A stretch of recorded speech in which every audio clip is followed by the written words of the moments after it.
Listen, you're not gonna be doing this content thing forever, so you gotta figure out a plan to retire and you gotta figure it out quick. So in this video, I'm talking about all of the retirement plans that you can take advantage of as a creator or as anyone who is working in this gig economy. So first and foremost, I wanna make note that this is not financial advice. This is not financial advice, but in this video, I will tell you things that I have done to set myself up for retirement as a full-time creator. So let's just get right on into it. So when I was an engineer, I was in graduate school and they did not offer retirement plans for graduate students, which meant that if I wanted to set myself up for retirement, I would have to do it all on my own. So the first retirement plan that I set up for myself was through a Roth IRA. So I have my Roth IRA with Vanguard. You can sign up for a Roth IRA through any company that you choose, but again, mine is just through Vanguard. So when content creation was my side gig and I was just like doing on the side and, you know, making my little money, I would invest in that retirement fund in the Roth IRA so that I would have something for when I eventually will retire. So you can invest up to $6,500 in a Roth IRA every single year. And what's really cool about it is that you don't have to do it during that year. The deadline to invest is actually April of the following year. So it's 2024 now. If I were to max out my Roth IRA for the year 2024, I have until April of 2025 to put in the $6,500. So love that straight off the bat. The thing with the Roth IRA is that there is an income limit. So you have to make less than $146,000 if you file as a single individual, or less than $230,000 if you file your taxes as a joint couple. So those are the limitations to it. But if you are someone who already has a 401k, you can also still have a Roth IRA. So you can have both at the same time. And like I said, I've never had a pension. I don't have any retirement plans outside of what I've set up for myself because of the jobs that I have worked previously. So if you have a 401k, you can still have a Roth IRA. The difference is that the Roth IRA is post-tax, whereas the 401k is pre-tax. So when you invest in your 401k, that money that is taken from your check, so the 1, 2, however many percent, that is taken before you actually pay taxes. So when you turn 65 or whenever you retire, when you do take that money out, you will have to pay taxes on it. Whereas with the Roth IRA, you are paying that $6,500 or however much you invest into it, you're paying that post-tax. So when you do retire with your Roth IRA, you go to take that money out, you don't have to pay taxes on it later on at age 65. So that was the first retirement plan that I set up, and that one was pretty seamless, pretty easy. It's pretty self-explanatory. Next one is the SEP IRA, and it is a SEP IRA. So the SEP IRA stands for Simplified Employee Pension, and essentially it is for business owners or freelance workers who want to set up an additional retirement fund for themselves. So through a SEP IRA, your business can invest 20% of your self-employed income. So if you have a business, you can invest up to 20% of your self-employed income. So whatever money you make from your business, you can invest IRA account, and the maximum that you can invest is $58,000 per year.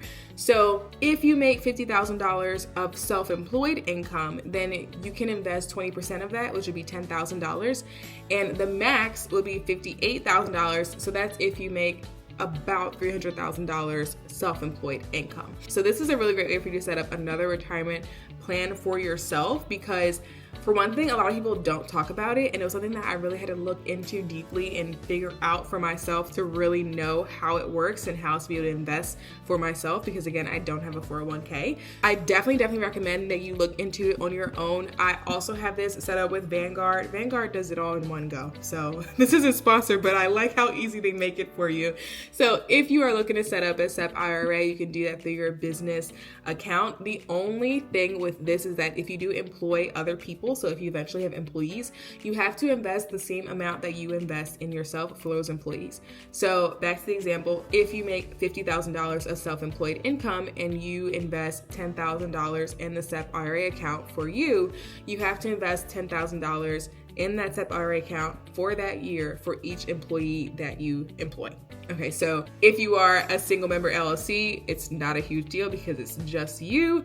But if you do employ other people, that's something that you have to consider when you do have a SEP IRA. I do like this option though, because it is something that you can really take advantage of, and you can invest more than your Roth IRA. When you invest in your SEP IRA, it also is an expense for your business. So something that you can also write off on your taxes later on. Again, this is not financial advice. Please ask your accountant before you do this.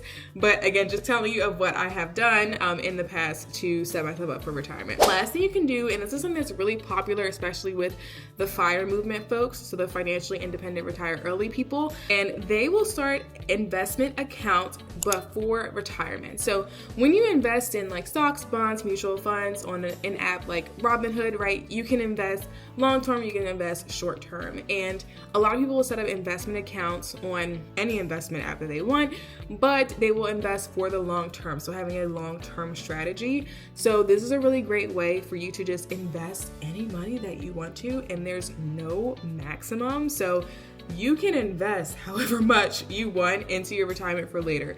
Like I said, a lot of people in the FIRE movement will invest majority of their income so that they can retire early.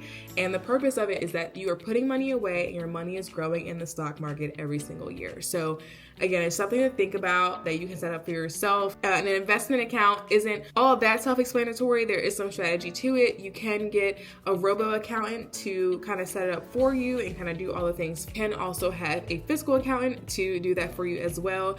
I tend to like the robo accountant because they make it really easy. They just tell you what is the best plan for you. So what I did through Vanguard is to take a like mini quiz to see like what my interests were, what my investment interests were.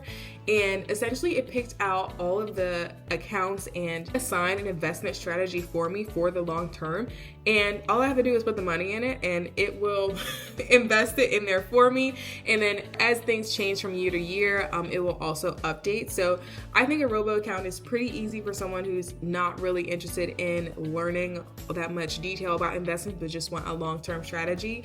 And by long-term, I mean anything like 20 years and above. Some people will also use just a regular investment account to save for big purchases. So big purchases like their home, or if they want to buy, I don't know, like a boat, or if they want to buy like a really expensive vacation, people will use investment accounts. Or if they want to buy like a really nice car, those investment strategies are typically like 5 years long. So something that would take you 5 years to accomplish would be like saving for, you know, a house, a down payment for a house, or even longer, which like I said, is like a retirement plan. So if you're, 30 years old right now, you want to retire at 65, something that you would keep for the long haul to be able to invest and retire later on.